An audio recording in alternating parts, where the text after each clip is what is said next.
Akashvani presents Morning News.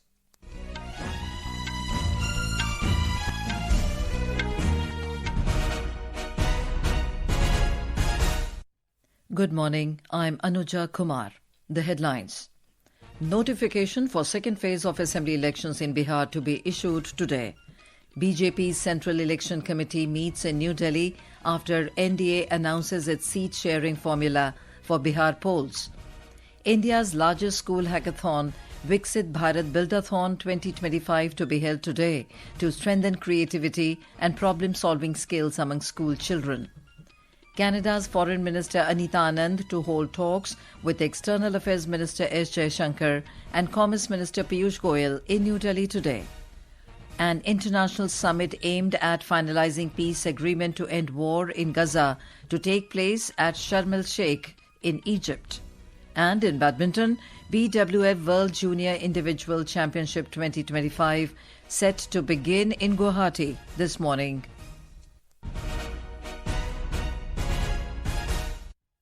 And now the news in detail. The notification for second phase of assembly elections in Bihar will be issued today. With this, the nomination process for 122 assembly constituencies across 20 districts will begin. The last date for filing nominations for the second phase is 20th of October. Scrutiny of nomination papers will take place on 21st October and the last date for withdrawal of nominations is 23rd October. More from our correspondent.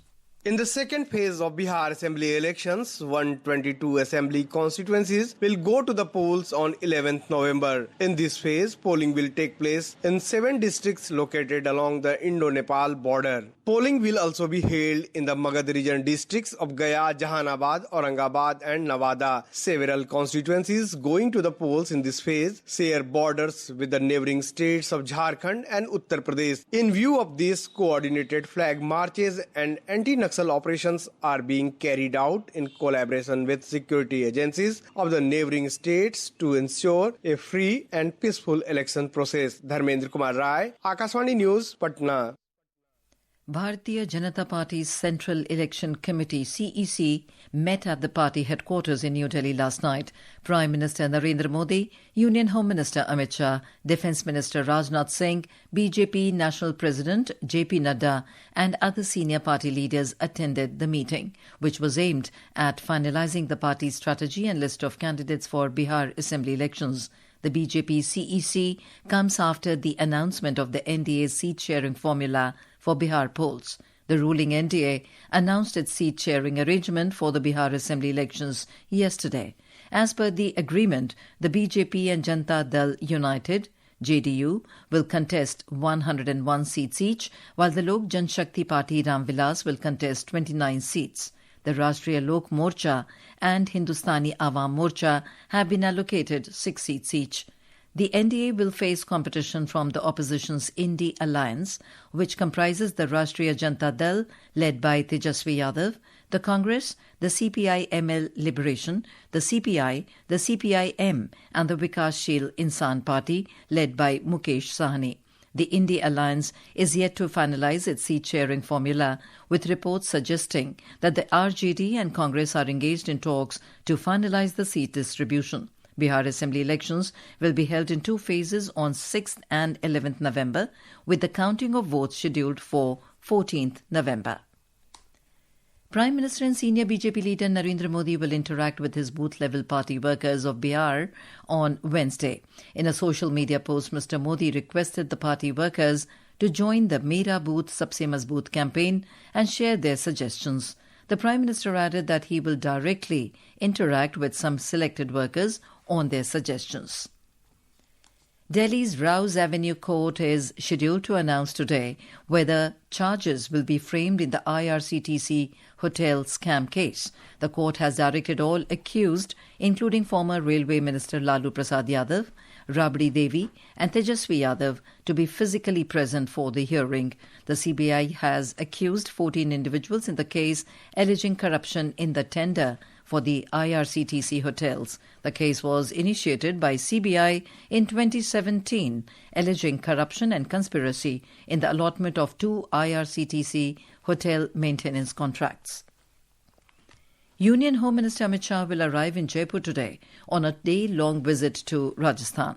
During his visit, he will inaugurate the state-level exhibition being organised to mark the completion of 1 year of implementation of the new criminal laws, the Bharatiya Nyay Sanhita, Bharatiya Nagrik Suraksha Sanhita and Bharatiya Sakshya Adhiniyam.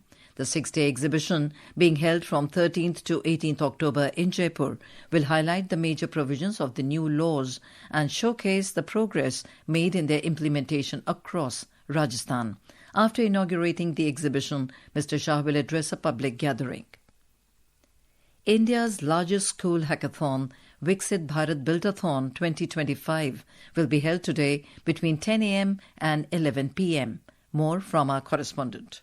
The Viksit Bharat Buildathon is a nationwide initiative inviting schools and teachers to empower students from class 6 to 12th to showcase their creativity and problem-solving skills. The event is aimed at strengthening the culture of innovation at the school level by encouraging students to ideate or build prototypes on 4 themes: Atmanirbhar Bharat, Swadeshi, Vocal for Local and Samriddh Bharat. The event is being organized by Ministry of Education in collaboration with Atal Innovation Mission and Niti Aayog. It will be live-streamed nationwide through the official portals vbb.mic.gov.in or schoolinnovationmarathon.org/registration. The Buildathon features 1 crore rupees award pool, which will be distributed among 10 national level winners, 100 state level winners and 1000 district level winners. Jigyasa Pandey, Akashvani News, Delhi.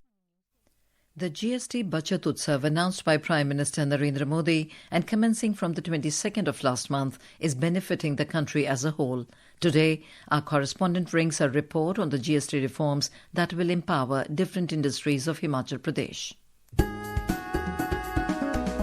The new GST reform is a major boost for artisans, farmers and industrial sector of Himachal Pradesh. Under the next generation GST reforms, the tax rates on various handloom products like kullu, kinori and pashmina shawl has been reduced from 12% to 5%. This significant tax cut has directly supported the artisans' competitiveness and income. Similarly, chamba rumal, embroidery and traditional leather slippers are now part of 5% GST slab. Along with this, the taxes on woodcraft, metalware, poetry products and bamboo items are also reduced to 5% from earlier 12% tax slab. With the revised GST rates under GST 2.0, these reforms aims to support thousands of local artisans, stimulate demand for locally made furniture while creating a favorable market for indigenous metalware and pottery products. The GST reforms have strengthened livelihoods and helped Himachal emerge as a land of thriving market and flourishing communities. With Soumya Sharan, Rohan for Akashvani News, Delhi.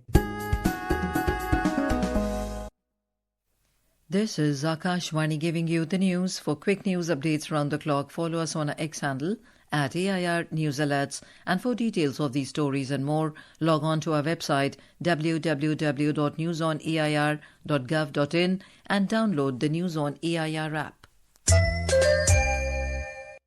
Canada's Foreign Minister Anita Anand arrived in New Delhi last night on a 2-day official visit to India. She will hold talks with External Affairs Minister Jaishankar and Commerce Minister Piyush Goyal in New Delhi today.